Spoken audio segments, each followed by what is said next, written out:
John Matalavich. I'm the owner of Ruthless Performance. I'm an applied physiologist by trade. I work with swimmers throughout East Central PA for the most part. I've done some work with swimming science in the past. I think me and Dr. John have been involved in some capacity since 2016 or 2015 even. So I'll just kind of pass this over to Dr. John. He could do his bio, and then we'll all kind of run through from there. All right. I'm John Mullen. I'm a physical therapist and strength coach in Santa Clara, California. I have a PT and strength and conditioning facility out here. Also, the creator of Swimming Science, a website trying to merge the fields of science and just the general knowledge base for the swimming world. So trying to break down research information as well as make it digestible for coaches, swimmers, or anyone else who's interested within learning more about not only strength and conditioning, but swimming in general. Who's up next? Come on, moderator, you got to pick someone. Oh, Katlyn, let's go with you. Katlyn, you're right next to me here, so I'll go across the screen. All right.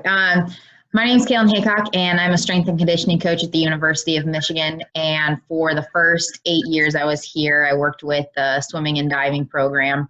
No longer work with them, but still involved in the swim world with some of the Club Wolverine elite athletes here. Awesome. You came highly recommended from fellow commentator here, Keenan. So Keenan, maybe do you want to talk a little bit about what you do with USA Swimming? Yeah, I'm Keenan Robinson. I'm the Director of Sports Medicine and Science for USA Swimming. Got a background in athletic training, strength conditioning, human physiology, and yeah, just. You're a known entity. It's because I know Matt DeLancey, that's why. Uh-oh. Stop. Hey, Matt, you want to take over? So, Matt DeLancey, been at the University of Florida for 18 years, working with swimming and diving. Worked with, I'm not sure how many Olympians at this point, but we've had some success at Florida with swimming, and I think we do some unique things with the population. So that's my background. Awesome. Lee? I'm Lee Sommers. I'm owner of Purpose Personal Fitness here in the DC area. Work with swimmers, work with Nation's Capital Swim Club and Rockville Montgomery Swim Club here in the DC area. I've been working with swimmers now for about the last 7 years. I've worked with a couple people on the call as it pertains to several athletes. And Matt, it sounds like as of last week, you're getting one of our swimmers just committed to Florida, so you'll be seeing them soon. Awesome.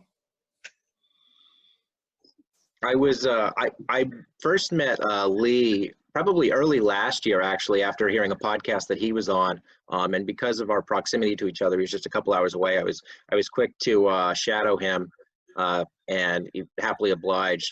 And I was very vindicated by seeing that a lot of what he does is a lot of what I do. So I like surrounding myself with voices that sound like me. So, John, I'll tell you, I had a similar experience with Keenan 6-7 years ago when I went down to North Baltimore to see him. So it's always nice.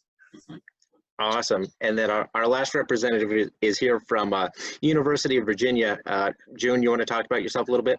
Yeah, hey everybody. My name is Jeong. I've been at the University of Virginia for the past 6 years now, completing my 5th year with the swimming team here. Just very humbled and grateful to be in y'all's presence, so I really appreciate you having me. Yeah, I'll just make a quick note. I was happy to reach out to you just because I like a lot of what Todd DeSorbo is doing with sprinters over there. Mm-hmm. So I am curious as we move forward here a little bit further into the conversation to talk about specifically sprinters kind of across the board here and what we're doing really to maximize their performance. Yep. So I guess just kind of given the state of things, the state of affairs right now, the smartest thing that we could talk about just as brief as possible, I guess, would be COVID training and what it means to all of our athletes and how the changes to the Olympic cycle are going to affect training. Does anyone have any comments? We want to take it away here? Katlyn, perhaps? So it's been interesting for us at the university level.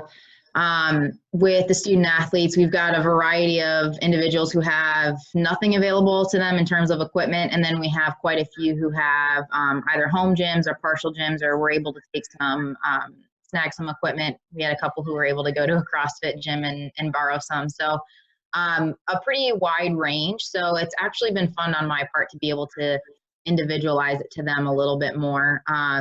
So when all of this happened, we had, for the teams that I was working with, we had just started new phases. So I was able to provide both that phase to them if they had things available, and then make some adjustments. And so as far as the Olympic year goes, for the couple that I work with who are doing trials next year, had to work with them as far as kind of restructuring what this looks like right now. And then a lot of it came down to adjusting around what their altered sport training schedules are. So not only what was available to them, but what their sport training looked like. So just kind of working collaboratively with them on that first and foremost. Yeah, I'll agree. One of the things that I think swimmers are pretty notorious for is their reliance on bodyweight training, which I've been spending just years trying to get my swimmers away from. And now with our current situation, I've had to walk back a lot of those comments just to kind of give them some kind of program to go with, because like you said, we don't know what kind of equipment they have at home, and it's such a pain just trying to individualize everything as much as we can, just to, whatever they happen to have laying around. And half the time with some of these high school kids, it's just like their mom's 3 pounds waist or something like that from their Zumba classes. So we are limited, but it's an interesting time, and it's kind of good to see how we could adapt. Keenan, do you want to take over this question? I mean, you're kind of the Olympics dude here. No, actually, everybody involved here is the Olympics dude. And as of right now, we've only got 3 athletes in the United States that have qualified for the Olympics, our 3 10K swimmers. So fair game for everybody. Everybody's got an opportunity. Everybody's got a lane. So we should start with that. It's interesting. Akin to probably what most people here will be saying is based on their populations. You're either, you have equipment, you don't have equipment, or you got somewhere in between. That's fine. I think all of us have our basic routine of these are our non-negotiables. These are our key performance indicators when we program. So it doesn't change our approach and our methodology. Meaning, think back, like all you guys will get all you guys, right, and gals. I'm not being gender specific, right, Katlyn? You know that. Yeah, no offense. So. Lee, John, and John, myself, like you guys remember when we got them 11 to 13-year-old cats coming in, and it didn't change for the most part when they became freshmen for June and Katlyn and Mad Dog is like, remember how long we spent trying to teach these kids squat and hinge mechanics without any sort of implement, without any sort of equipment. It took a whole heck of a lot of time unless they came from club programs where they were taught well to do it. And that was like 3 weeks, right? And then you could start to add a dumbbell, a kettlebell, a resistance band to that hinge, to that squat pattern, what have you. And then we did mental backflips. The athletes didn't know that when we could actually put a bar on their back and know safely that they could perform and execute a movement. Now, for all those people, like now that they no longer have access to a weight room, I don't understand why we'd want them doing some brand new movement, or the same movement at some ridiculous pace to hit every minute on the minute, or jumping around like a circus clown and screwing up all the things that we had spent all fall teaching them what to do. So for me, it was pretty simple. The 12, 13 kids that we still program for, it's like, all right, these are what we typically do on a Monday. We're going to go through that sequence. If there is no equipment, that's fine. I just want to groove the movement pattern because we've put enough physical money in the bank by what they've done pre-COVID-19 that when they come out of this, they'll be fine. Now, if I was just like, wow, just check what's going on social media and do some sort of derivative of it, like that's going to set them back. That's going to set them back. So. Katlyn, you should know this, right? Your boss, Mike Faber, he said it best, right? The best piece of equipment, the best available is the human body. So teach them how to master that, and we'll be good to go. I'm going to hand off. He's not ready for it, but I'm going to hand off because he's going to go right for the touchdown when it comes to some of the energy system development or perhaps running and stuff on land with Matt, because I know he and I have talked about it in the last 3 or 4 weeks while we've just kind of sat back and like, why are these cats running for 5 miles when they haven't run at all? Like, there's some other things we need to do. So, Matt, go ahead, take it across the goal line from here. So if you have nothing available to you in terms of barbells, dumbbells, med balls, bands, to me, the biggest bang you can get is jumping and sprinting. So for us, jumping and sprinting is a big part of our program. So we program 3 days of jumps and sprints, Monday, Wednesday, Friday. Tuesday, Thursday, we program pillar, pedestal, some sort of a core program that is a relevant core program, not fluff and just working for the sake of working. I mean, working postures and different holds, and so maybe some with eccentric isometric counts. I mean, we want to do things that are relevant to what we're trying to accomplish with these athletes in the water. I mean, you go on Instagram and watch terrible jumps and horrendous push-ups, and they can do that all day, but we turn a quarantine situation now into an overuse injury. And I think that's where with this group in general, they are a group that wants to grind when they don't need to a lot of times. And I think the swim population is probably the one group that can come out of all this banged up and injured if they're not careful. One of the things I kind of wanted to talk to you or mention a little bit later, Matt, that I like that you had, I'd like to point people to your Twitter page where you had up a video of you training Caleb Dressel. And one of the exercises you were doing with them was the flying step up. And that's something I've done today, and moving forward, that's an exercise I look forward to implementing with some of our swimmers. And again, that flying step up is something I recommend people finding in on your Twitter feed there. Thank you. Yep. I think it's sorry, go ahead. No, I was just gonna say, any remaining points on the Olympic training cycle, or on the Olympic training cycle before we kind of get on to some of the next points?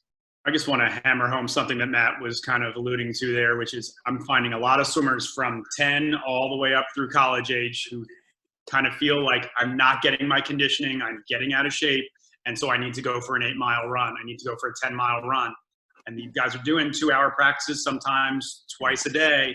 They have the conditioning, they have the stamina and the endurance to be able to go out and do that, but their bodies are paying the price. Ankles, knees, low backs are paying the price. We know that as far as our cardiorespiratory system, they can handle it. It's not a question of handling it. Is it mindful? Is it sensible? And that's a conversation I'm trying really hard to have with every athlete that sits in front of me on a virtual or anywhere else, where we have to find another way. We have to find other ways to challenge their energy systems where we're not taxing them to the point where, like Matt said, they're going to come out of this worse than they came in, which would be a shame for as much work as they put in for 11 months leading up to it. One of the things I found value in terms of overuse injuries with swimmers since this has started is just imposing some level of forced rest from one set to the next, just to kind of prevent them from getting into that pattern that they're so used to of just kind of like Matt said, just grinding from one set and one exercise all the way through. So I agree completely. Yeah, and just to reiterate, this isn't just the age groupers. I had a call with an older swimmer who's in his 30s, who's on the national team. Keenan, you probably know who I'm talking about yesterday, how he wants to go for a 10-mile run. He's thinking about doing intermittent fasting because he's feeling out of shape and all this. And it's like, all right, take a step back. We don't need, like everyone else here has reiterated, we don't want to rewrite everything. We don't need to retool everything. It's just kind of continuing the plan, continuing the process. If we need to have a little mental break or something, that's fine. Or maybe we need to still hop on a call every so often just to keep you on path and keep you sane. That can be done, because I think the overtraining, issue is a big thing, and swimmers are grinders. So it's important just to, I think, as strength coaches or swim coaches, whoever it is, just to stay in touch with the athletes and keep hammering home the overall goals and philosophies, because it hasn't changed. Simple as that. I think one thing that's important to remember is just the fact that, you know, conditioning is fast to go away. And when you have a really well-conditioned athlete, they notice when they take that initial hit, but just as fast as that conditioning is to go away, I mean, you can actually recoup that pretty fast. And that's something a lot of swimmers don't realize. I don't think the same can be said about strength necessarily, but conditioning is fortunate in that regard. Keenan, I kind of want to jump back to something you said about some performance indicators. This is a question basically for everyone here with some of our higher level athletes. What kind of, so I'm not a huge tech guy. The extent to which I use tech with my athletes is just some basic performance metrics on Excel. What kind of software or technology are we using to kind of manage our athletes? And in addition to that, what are we doing to ensure that we're measuring the right things and not just measuring what's easy to measure? Yes, asking me first. I think it's an individual question, right? And it's a 30,000 foot view question, in my opinion, in terms of strength and conditioning and you can only use technology that you know how to use to benefit the program, the athletes that entrusted you in developing their programs. Any one of us can sit around and learn how to use a force platform, jump mats, vert jump, velocity-based measuring, but do you know how it impacts and correlates with your program? If that's the case, then go ahead and use it. And so I don't think it do just service for me to answer a blanket statement. Are they going to use sleep monitoring systems because they're going to use it to their advantage and they have somebody in there that can interpret it and apply it to their training? Meaning, do they have collaboration from the swim coach that's gonna listen to your points and times where they may be going into a time of past functional overreaching and into that possible overtraining? Does the coach themselves, like the strength coach themselves, have enough bandwidth? You got 3 teams and you're trying to manage all that stuff, someone's gonna fall through the cracks, and it's just compounding work on it. So it's more of a political statement, I guess, for me to say, like, yeah, if you can use it, use it. But I think as an industry, we're starting to get too carried away. Right, like I think all of us on this, Lee, maybe not so much. I haven't had the conversations with you as much, but definitely June and Matt, Katlyn, in the college realm, we're like everybody's coming at us and saying, like, we got to force profile everybody. Where are their jump imbalances? Like, their jump imbalances, they were never taught to jump. So throw your platform out the garbage and just teach them how to jump. You know, like. Matt said it best, like, these people that say they can't Olympic lift, you're just a lazy coach. Learn how to coach the Olympic lifts. You don't need any piece of technology to do that. You need your eyes and the best form of coaching. But so that's going to be my only response to that is I won't dig deep into what individual athletes are doing on the national team. That's their right to know, and it's probably not at me for liberty to discuss that. But I mean, Katlyn, you're at the Taj Mahal of training. You've got 9,454 platforms at the new Michigan place. I'm sure every deck is set up with some sort of athlete monitoring system. Go ahead and take it, because you're at the Mecca. Yeah, and it's funny because so GymAware, which is a velocity-based training system, we were introduced to that, I think it's 4 years ago now. And when Bo Sandoval, our assistant director, left and went to the UFC, I kind of took over as the lead with that and utilized it with swimming and diving and everything. But kind of like Keenan mentioned and stuff, it's a lot of it came down to, it didn't matter that I was measuring them because I had individuals who couldn't jump properly. So there's no point in going through and setting up this measuring and teaching them that. Let me take the time that I have with them to teach them how to jump properly, to teach them how to do the Olympic lifts and the derivatives properly. And I think it's it's also dependent upon your training situation. Again, same kind of what Keenan mentioned. If I have a group of athletes and it's a full team of 30 or 35 athletes, sometimes 40, do we have enough units to monitor all of that? Which again, we're really fortunate. So now we have 20. So if we pair up, we've got, like we can service a good number. But then at the same time, like, is it really helping them in that immediate training session? Is the time that I've had to take to teach them the software been beneficial, and are we making progress with it? And then also on the back end, what specifically am I looking at? What does the reporting look like for me? What does it look like to the coaches? What does it look like to the student athlete? And is the time investment there better spent actually coaching them and working with the student athlete? So it's kind of a double-edged sword a little bit out of the realm of swimming, but we have catapult and we have this discussion as well. And I think we've been able to effectively implement and utilize the systems to an extent, but it's also very dependent upon the training situation. If you have one athlete you're working with and they're a high level athlete and they're very aware of their bodies, then by all means, we can get that extra, 1% out of them today and stuff. So it's very situation dependent. And then just, again, looking at what is your overall goal with today's training sessions, with this macro cycle, with this micro cycle, and then looking at the cost analysis of it. Good.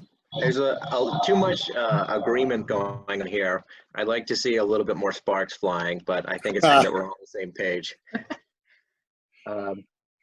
Anyone else putting on this? Nope. I can talk. You talked about metrics too, right? So for me, I look at vertical jump and pull-ups, and it's even before that, we start with an overhead squat with a wooden dowel, because the very first thing I want to make sure we have in check is proper human alignment, because none of the numbers matter if you don't have proper human alignment. So proper pull-up, we do neutral grip. I don't like pronated grip pull-ups. We do neutral grip. They gotta come completely straight. They gotta pull their chin above the bar, and it's gotta be controlled. No snapping, no rocking, and we'll give them a count. And typically, our high-level females are somewhere from 10 to 20 range. It depends on how muscular they are too. And our men are typically somewhere from 20 to 30. Caleb was 32. And so pull up. If you can't pull yourself up within the standards that we've kind of seen over the course of 18 years, it's typically two reasons. One of two reasons, or both. One, you're either just not strong, or you're overweight. Because if you're overweight, pull-ups are really hard. And if you're overweight, it's a lot of extra wear and tear in the water on your shoulders. So it's an appropriate measurement for a swimmer. Vertical jump, typically it's the same concept. You're either low neural drive or you're overweight. And all these things we can address all that within the training program, and it's not a difficult thing to see. You know when someone's overweight. Like, for the most part, you know when they're overweight. You can see it.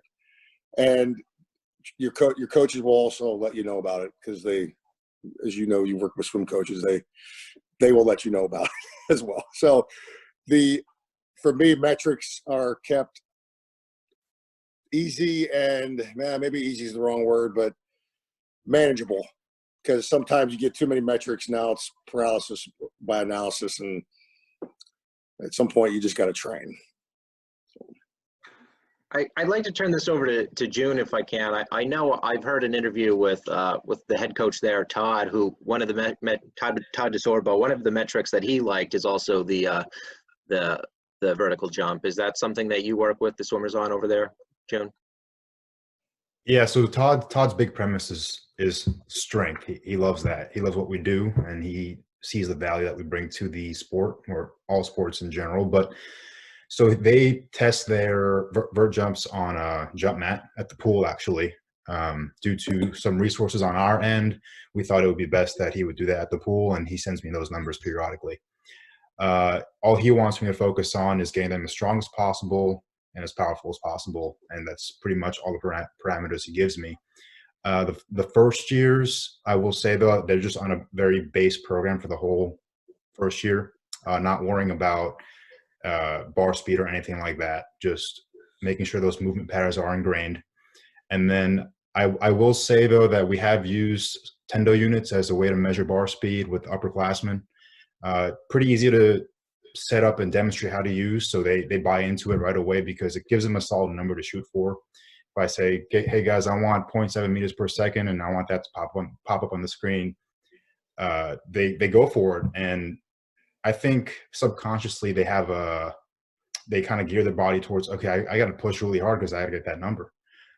So if anything, for that reason alone, I've liked using Tendo units, not because like I want to track all their numbers and everything, but it gives them a sense of ownership to their training. And especially this past year when a lot of them saw that they were pushing loads at 80%, the same speed that they were pushing 70% at 2 or 3 weeks ago, it shows them they're making progress quantitatively. And so that was huge for us. And obviously, like all of us, I wish we had seen our efforts come to fruition to some degree, but here we are talking about it. That's smart. I like what you're saying about the Tendo units there, because of what we kind of alluded to earlier with swimmers just being grinding athletes. That just seems to be the standard or the default that swimmers go to, is they just determine their level of success based off of their exertion. So for them to see those metrics and to be able to improve off of that, I think that's extraordinary. Yeah, absolutely. I will add in one thing though. Like I know many of us probably have problems with athletes overloading the bar, or like I want to push heavier weights. And the Tendo units help a lot in that, hey man, you didn't hit the speed, you can't go up anymore, or why are you at 75% when I told you 65%? And that gives them accountability there, and I thought that worked really well. One of the things I've worked on doing is instilling a culture of reinforce. So there's a lot of bravado in the weight room, or there tends to be anyway. And one of the things that I really like focusing on is having a culture where we're really focusing on technique more than weight. And I think, the standard is obviously going to most like high school football weight rooms, they're going to be focusing on weight, but to have it such that there's almost like a social faux pas away from just like that doesn't look right. I think that also, just that social element, it works to our advantage in a lot of, especially in the high school case where egos start getting big and some of these better athletes. Mm-hmm. Cool. So one of the things, just kind of sticking on something similar here, when we are at a high level, so like you said, when you have a lot of the freshmen coming in, June, that, and this is probably the same across the board, most of the athletes are going to be on a very rudimentary program just to kind of get them up to speed with what the rest of the college athletes are doing kind of later on. When we're working with some of these higher level athletes, though, how much are we concerned with focusing on getting athletes better in the weight room, and how much are we concerned with just not screwing them up? Can anyone speak to that? Both. I mean, it kind of depends, right? Like, if they've come through a program for 4 years or longer with anybody that's on this present phone call, then you're working on, okay, what physiological, what motor properties can I make better in this athlete, right? So after 4 years of the college routine, most of the time the athlete and the coach have allowed the strength coach to kind of rewrite their program, because the kids don't need to be on the same thing that the college kids are on, and they don't want to be on it. So if they've come through your program, we can all speak to it. As soon as they are done, boom, they're done with the college program. They have more of an individualized program. Now let's say that because I think, I mean, all of us on here have had kids that didn't come through our college or through our club program come and join our program.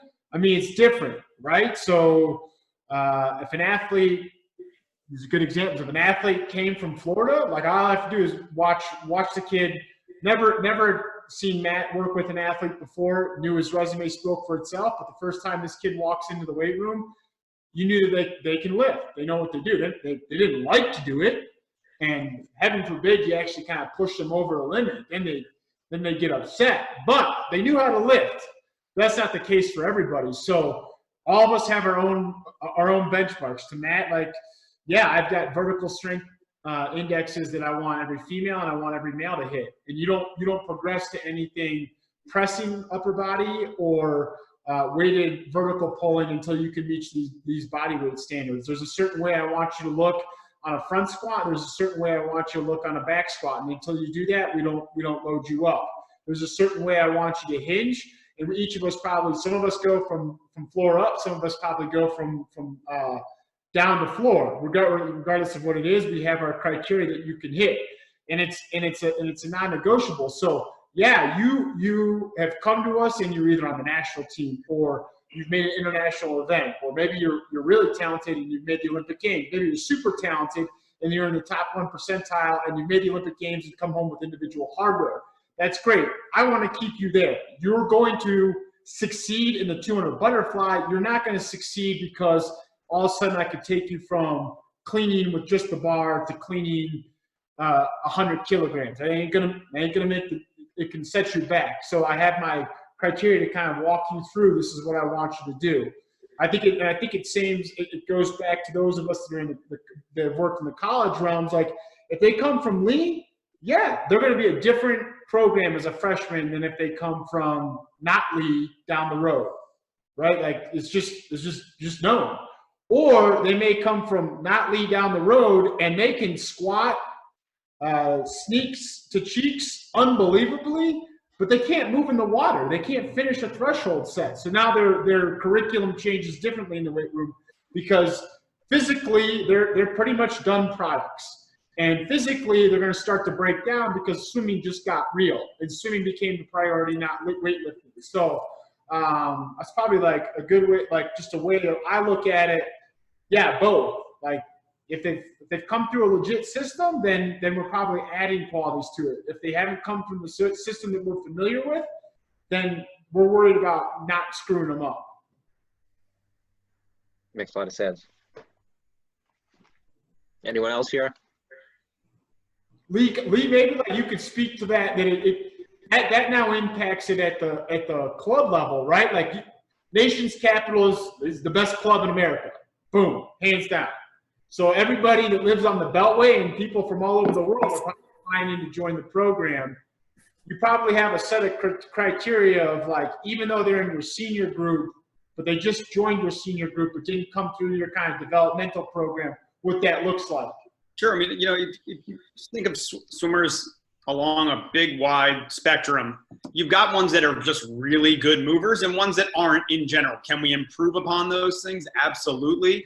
I know with at least 2 of the coaches on here, I've sent some athletes to your programs. And I can tell you that, or even coming from you, Keenan, I got the Travis sisters after you had them at North Baltimore. Girls who love to lift and move really, really well. Where it's a lot easier to progress them and put a bar in their hand and get them fired up about lifting heavier things. And then you got ones that don't move well and don't have either they're not stable enough, their efficiency, their neural drive, things aren't coming together for them. It really is an individual, case by case basis with every one of these athletes. Hopefully when we're sending them away to college, they are looked upon as, Katie was a perfect example. When we finally sent her off to Stanford, she came back with her college program and she showed it to me. And if I recall correctly, she was doing RDLs with 65 pounds. That was stuff we were doing when she was 14. I know that the college coaches really in that first semester, first year in a lot of cases, just have to go to lowest common denominator as far as their team programming to make sure that they're not getting too far ahead of the curve for anyone. And then, you've got Sean Conway, who he probably got to school and was probably one of the best movers in your entire program, and he's an ox. It really is, the college job is very different. And I think that there are challenges there as far as, some of these kids have been doing it for 3-4 years and doing it at a very high level. And then some have been coming from club programs where all they ever had was a medicine ball and a pull deck. They did push-ups, they did pull-ups. Every once in a while, they do some body weight squats. And they're flimsy floppy noodles. And you now have to teach them how to front squat, back squat, hinge. And it is a wide spectrum of athletes that you have to work with. But I think, John, to your point, I think we have to really try not to mess up these athletes because, when a kid winds up in one of these big time college programs, even if they're not good in the weight room, they were good at something. So we need to make sure that we're not, I always say I want us to really own our space as strength and conditioning coaches, but not overstate or overstep what we're actually there for. And I think there are strength coaches across the country who think they're a larger part of it than they need to be, rather than meeting the athletes where they are, communicating with the coaches, and trying to get the athletes prepared to do what they're there to do. Yeah, I think that's the main thing. Just the weight room, strength and conditioning, it's meant to complement what's going on in the pool here and hopefully allow that swimmer to get better there. And like Keenan said, just putting on a few more pounds on the barbell may not make you a better 200 flyer. So it's just like we're all saying here, it's an individualized approach as much as it can be, depending on the situation and the individual, and then making sure you're keeping their joint stress down and giving them the tools to be better in the water. So I get that a lot of what we're talking about is, especially at a high level, is individualized training. One of the things, just kind of, when we are individualizing these things, we do need to kind of take a step back at some point and figure out what box are we starting these people in? Where are these people starting from? I just looked outside. It is snowing here in Pennsylvania right now.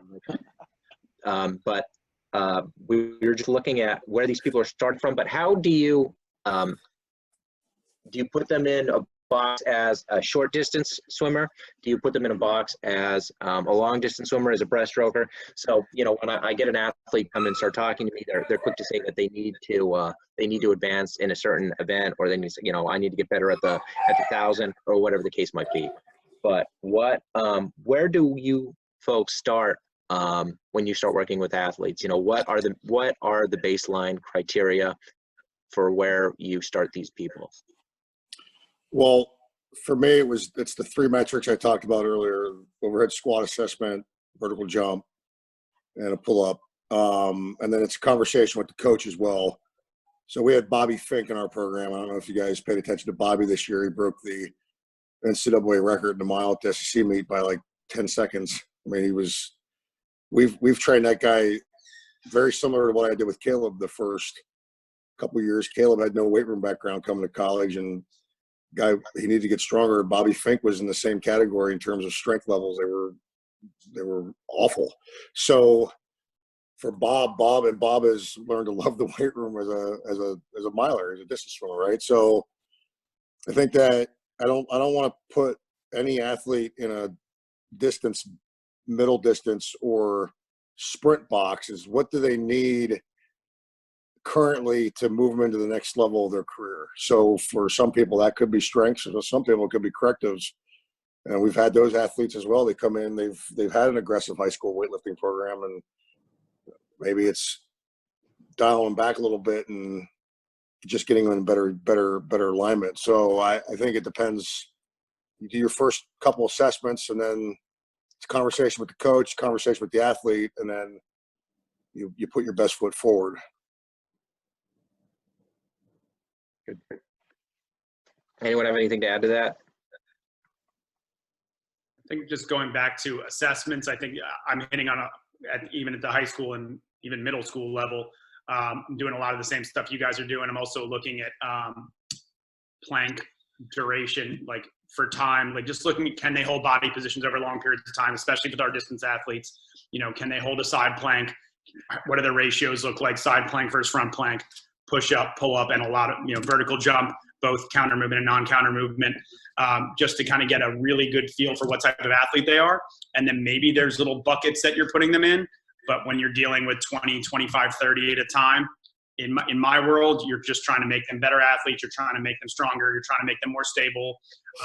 And in a lot of cases, you have okay, I need to work shoulder stability on this group. I need to work hip stability on this group. But across the group, with the exception of the fact that they're all, at the college level, everyone's probably trying to peak and climax at their season around the same time. In my high school season, I've got kids who, are national team members and ones who just want to focus on NCSAs or just focus on sectionals. So their peak times, and John, you probably deal with this quite a bit. You're trying to kind of stagger programming based off of that as well. And, taper for athletes at different times.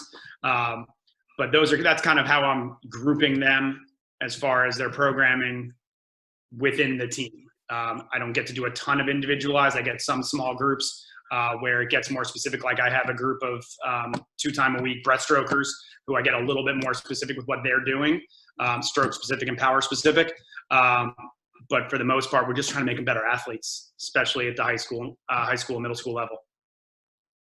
The breaststrokers make for an interesting case because one of the few things that I specifically use to differentiate them, and one of the things that we are working with our breaststrokers is dealing with the prevention of the onset of knee pain.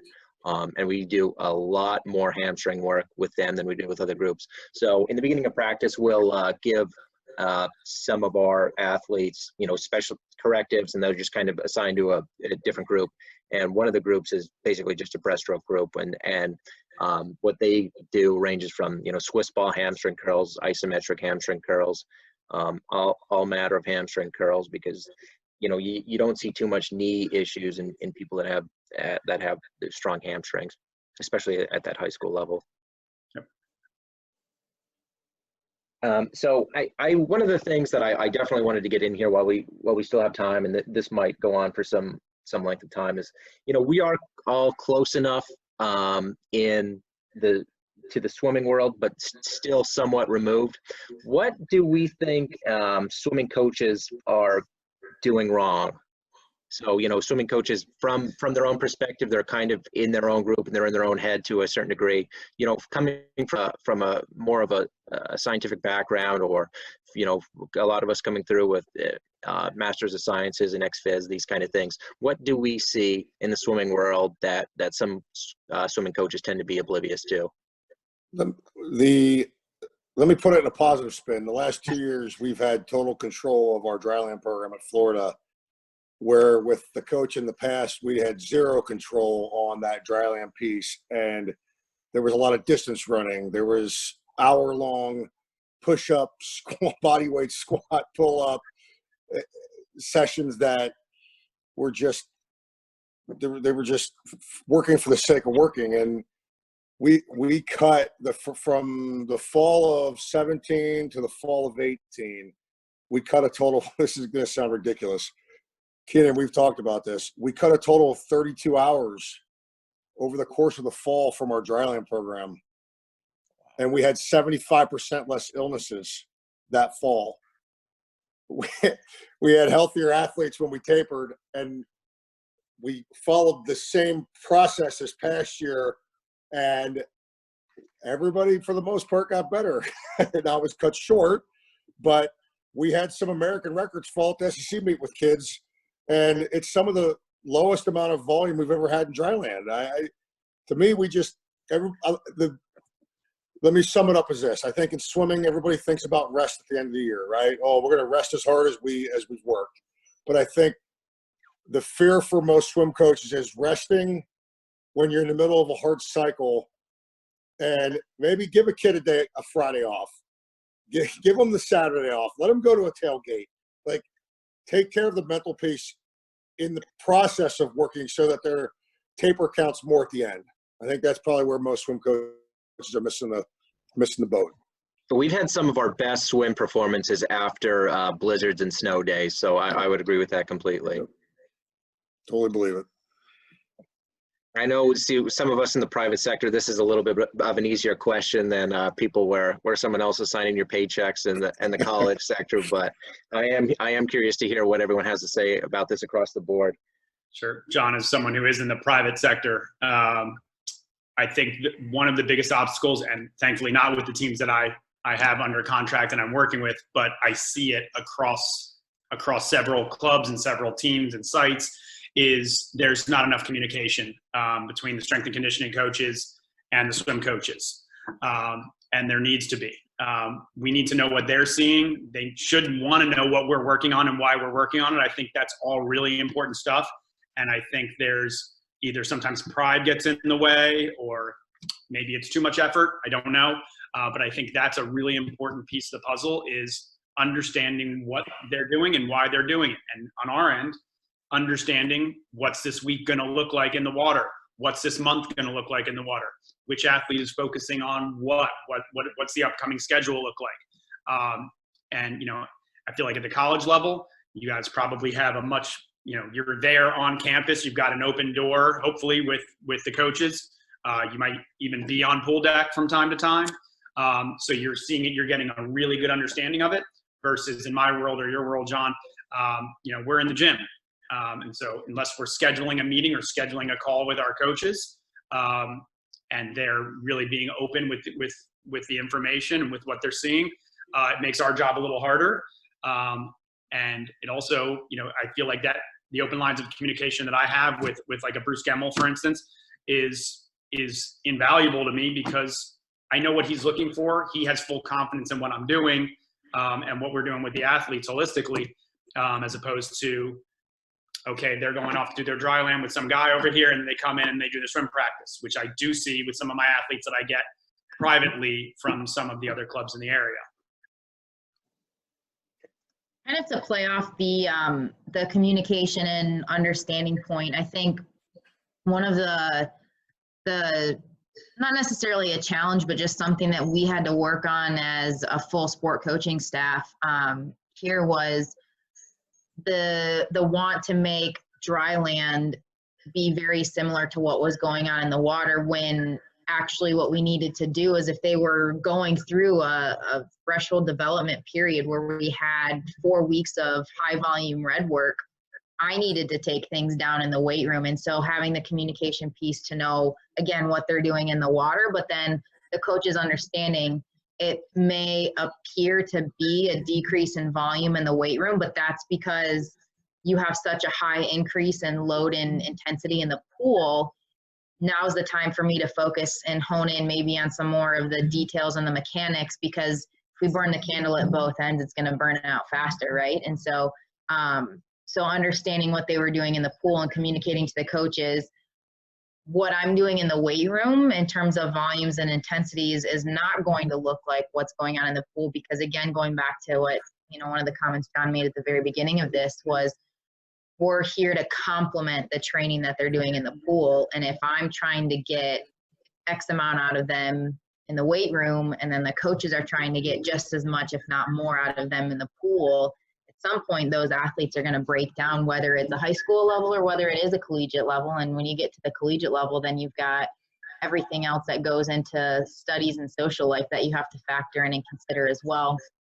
So I think getting on the same page and really daily communication with the sport coaches regarding that and what we're doing. And I think, you know, again, Lee, like you said, we're fortunate that we have the opportunity to go on deck. And I mean, when I was working with the team, particularly on specific days like their threshold work days, and then also like their short pool and kick set days, I would try to be on deck or see what their workouts were, so that when we had, because those were also some lift days, then I could go in and modify and adjust what we were doing in the weight room if they were getting crushed in the pool, or if the volume was, you know, a little bit higher than anticipated. And so being able to make those changes on a daily basis as well, to work in conjunction with the coaches was something that we had to really work to be on the same page with.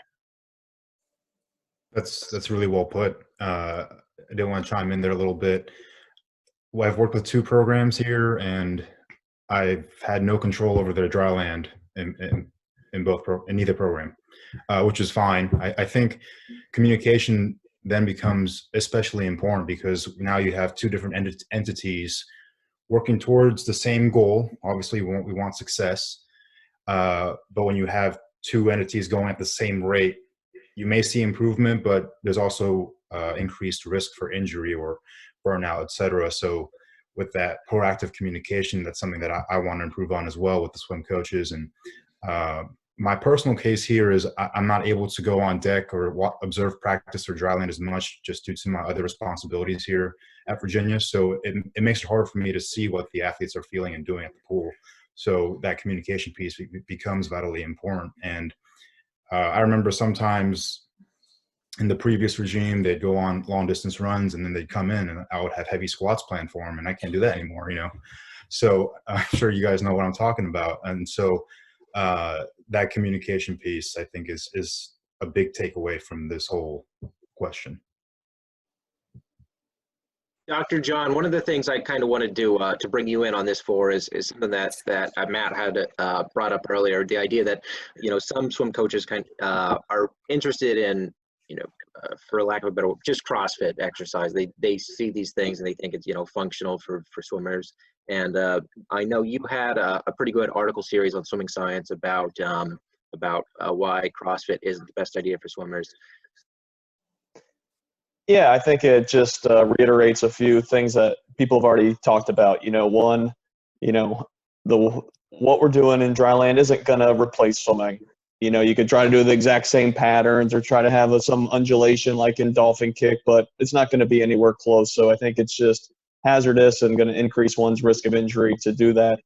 And then two, I think it just gets back to the volume. And this doesn't mean that, you know, obviously CrossFits can go a million different ways, but if we just take it for a general like CrossFit workout, it's usually more volume at a pretty high intensity, which can result in improper form and maybe excessive volume that they may already be doing in the water.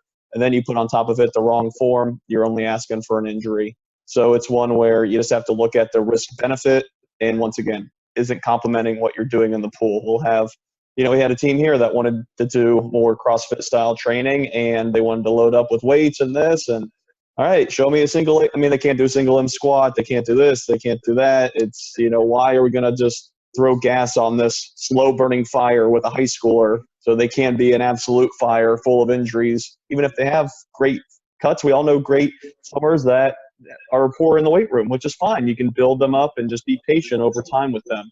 And trying to, you know, accelerate one of those things, especially the weight room, is just a recipe for disaster. And I think a lot of times with CrossFit, you can get stuck into those traps. If I could play the devil's advocate just slightly here, not on CrossFit. No, well said, John. Well said, John. I think everybody on here would agree with that. Is kind of back to the coaches thing. If I can be a devil's advocate, because look, I'm not in the position I'm at without the coaches that have influenced me and continue to influence me, given my new capacity as I now kind of work for, I don't know, half a dozen coaches directly and that have entrusted me in programming for their athletes.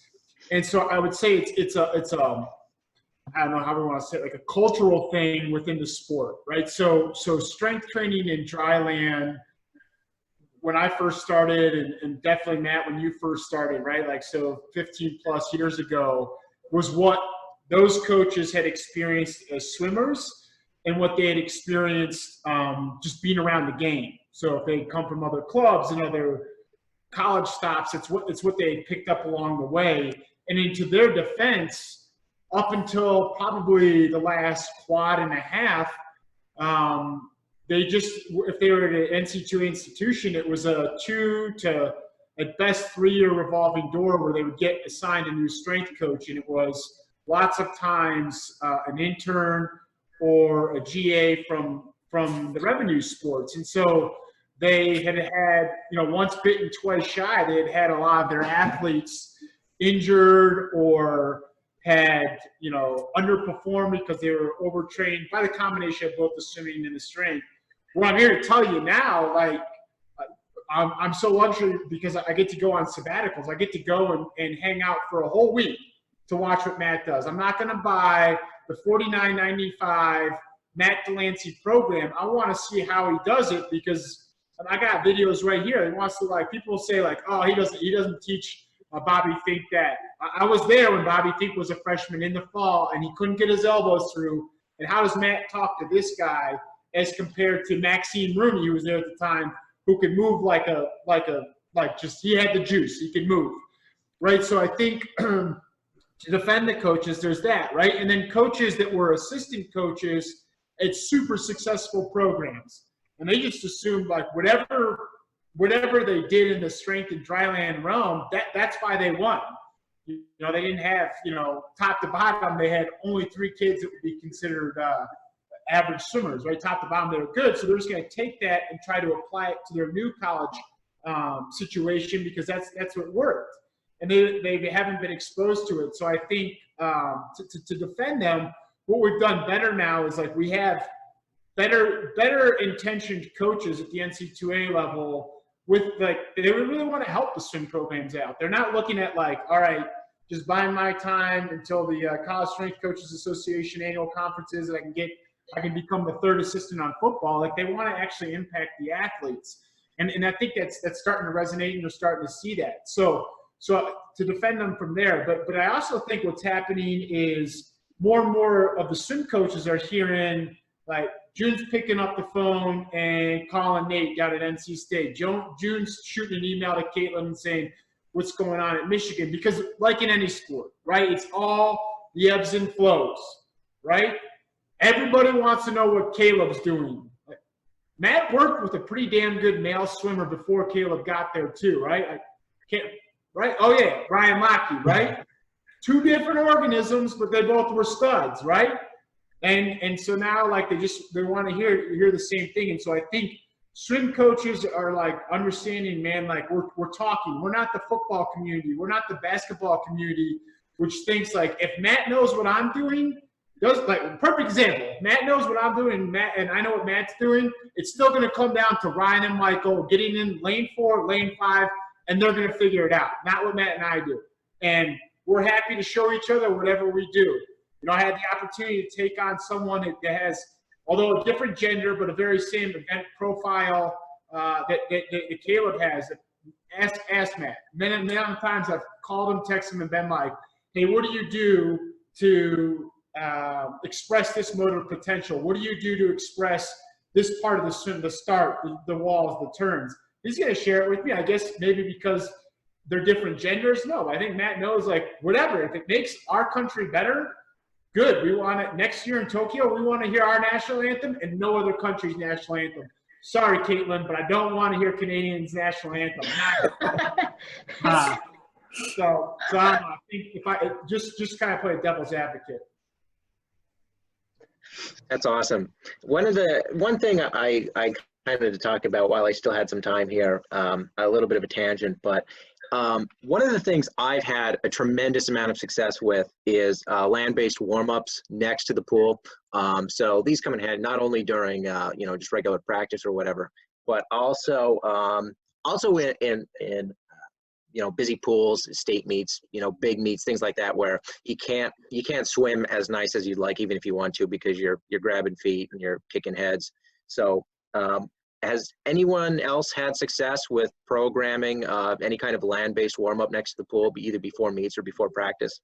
Hey, John, I got a team starting in 3 minutes, so I've got to hop off, but my answer would be yes, absolutely, both at meets and in practices. I can't wait to hear the rest of the answers. Guys, thanks so much for having me on. I was honored to be here with all you guys. Take care, Lee. Thank you. Take care, guys. Thanks, Lee. We have a poolside warm up for the women, and the men utilize our 2 dryland days. They come in, we trigger point stretch, hit our dryland, and then they go to the pool.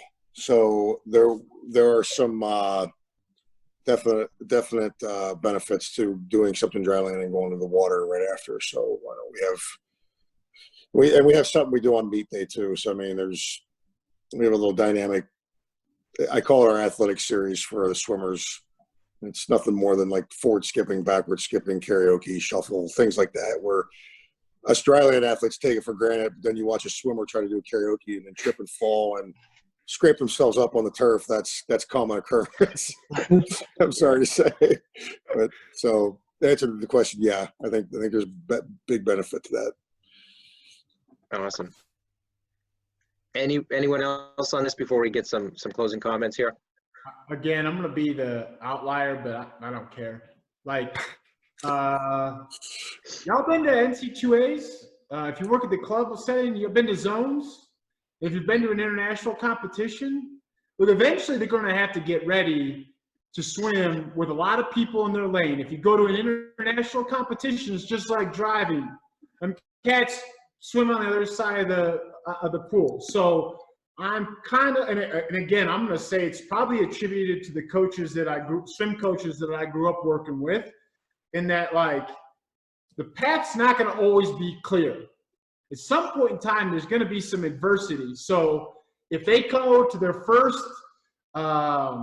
college, dual, sectional, whatever meet, and there's too many people in their lane, what the hell are they going to, if you keep clearing the path for them, then they go to the national competition. I'll use a straight example, 2009 World Championships, warming up for the finals of the 100 fly. And remember, that was the 100 fly, and there was that the guy that didn't know how to finish at 8, running his mouth and saying he would buy Michael whatever suit he wanted to make it evil competition. Well, Michael's warming up less than 20 minutes before, pushes off, and again, an athlete not understanding like what side of the pool to swim in, ran into him, split his goggles open, eye cut open. What were we supposed to say? Timeout. Let's delay the 100 fly. Things aren't going smoothly. Things aren't. Now he stood up, and I think he finished okay with there, right? And I mean, I know we don't want to use the greatest of all time as the example, but we kind of have to. You know, there's no way to prepare Caleb Dressel for, I think it was the second to last night of World Championships this summer, right? He had 4 or 3 races back to back to back. You can't simulate that. But guess what? Like, the kid was as cool as a cucumber. He's like, just get me to the blocks. I'll take care of the rest. The ISL, I told Matt, I took a picture of it, right? When they had those skin shootouts. Kayla is the most amazing short course thing I've ever seen in my life, right? So they had to do a 50, rest 50. Caleb's smoking fools by body length in the 50, and his opponents getting massaged, getting their scalps, the secret potion. Caleb's just like chilling, like, all right, like, let's go, let's get this done. So I'm gonna say, like, and I don't know if it's hit the NC2A deck. And again, you guys don't like you had conference meets, but not your NC2A meets. Let's keep the broomsticks in the janitor's closet. Let's keep them off the pool deck. Like, pool decks are already crowded enough. Like, if you can't get them ready to swim without like the mop and like, come on, right? Like, pretty soon we're gonna need to actually have our swim competitions in the Dallas Cowboys stadium because we got getting them ready, covering up the deck. Sorry, it's my little soapbox, my little tangent, but you're sweating on that one too. I know, geez. So Keenan, do you have them defending? Your own anecdote. I mean, we've all been there, right? Like, I don't know, like, we had some great swim performances before we needed to like individualize and clear all these paths. And I mean, Matt, you've told it enough, right? Like, the training begets the performances. There was lots of times where I'm sure Ryan showed up in a suboptimal training state, but he still got it done, right? And the performances at the end of the year. Good way to put it. Suboptimal. That's a fair way to put it. Let me tell you this story real quick, though, because it goes along the lines of fighting through adversity. Lochte broke his ankle skateboarding a month before the World Championship meet in 2007. And then jumping into the pool for the prelim swim with the 2 back, he refractured that ankle. He broke the world record at that meet and won the gold medal with a broken ankle. So you're already there. I mean, what are you gonna do? So I think that goes along the lines of like Michael having somebody split his eye open, and you're not gonna let how many years you've been training get in the way of that moment right there. So I totally agree with that. Totally agree with that. Awesome. All right, I guess we should just kind of close it there. It's always fantastic talking to people. Every 4 years is too long. We need to do this more. Does everyone want to kind of go through where we could hear more about you, John? Dr. John, should we start with you? Sure. SwimmingScience.net. You can also hop on Facebook. We have a Swimming Science page and a Swimmers Corner group where we're doing some different interactive things to help people continue to learn and grow on dry land and biomechanics and all those types of things. Also, the facility in Santa Clara is COR, C-O-R. You can check us out there if you're in the Bay Area. Katlyn? So I just have my own Twitter account. It's just at Katlyn Haycock. And then I don't put out too much as far as social media goes. But email, feel free to reach out to me there. And I'm more than happy to answer questions. And I try to go to a decent number of conferences and touch base with swim coaches still and stay within that community. So, yeah. Awesome. Keenan? Yeah, I'm on Twitter, KKRIRSH. I rarely put anything of the athletes I work with. I feel like I just respect their privacy and what they do, but I try and put out pretty good information if I see it's coming from whether one of these colleagues on this phone call or the rest that are in this industry working with swimmers, try and put that out there. My Instagram is exclusively, my two children, so I keep that pretty private. I don't want to, other than that, like, I'm in Colorado Springs, email me, give me a phone call. I'll try and answer if I can't. And I'm on the road quite a bit. As soon as the world opens back up, I'll be out on the road. So if I can ever, if I'm ever allowed on your deck, then I'd love to do that. So. Awesome. Matt? I have a Twitter and Instagram. They're both Matt DeLancey. My email address is matthewd@gators.ufl.edu. Feel free to email me with questions. I typically respond within a couple days. Awesome. June? Whether you call it a weakness or something weird about me, I don't have any social media. Good but for you. Maybe I should start a Twitter just for the sake of, connecting with everyone such as yourselves. But I'm always accessible through email and phone. I'm always happy to share and talk about training. The other week I was on a call with, I believe, Matthew Cox. He's at UC San Diego. John Snyder of Stanford was on that, and several other strength coaches there. We were just talking, and it was a good time. And spoke with Nick Folker out at Hawaii and shared my whole first-year program with him just because, like, what are we trying to hide here, So I'm always happy to share. So please reach out, and it's been an honor to be on this call with you guys. Awesome. And again, I'm John Matalevich. You can find more about me at Ruthless Perform on Twitter and Instagram. Instagram for me is kind of the same thing. My private Instagram account is just pictures of me hiking more than anything. But kind of like it seems like the theme of today is just, collaboration. We're just trying to make better athletes all around and let the pool be the deciding factor and the athlete's effort. But I look forward to talking to you folks more, and I genuinely hope we could do this more. Sounds great. Same here. Thank you so much. Yeah, thanks, John. Thanks for putting this having me together. on. Yep. See you guys. Take care. See ya. Have a good one. Take care, everyone. You too.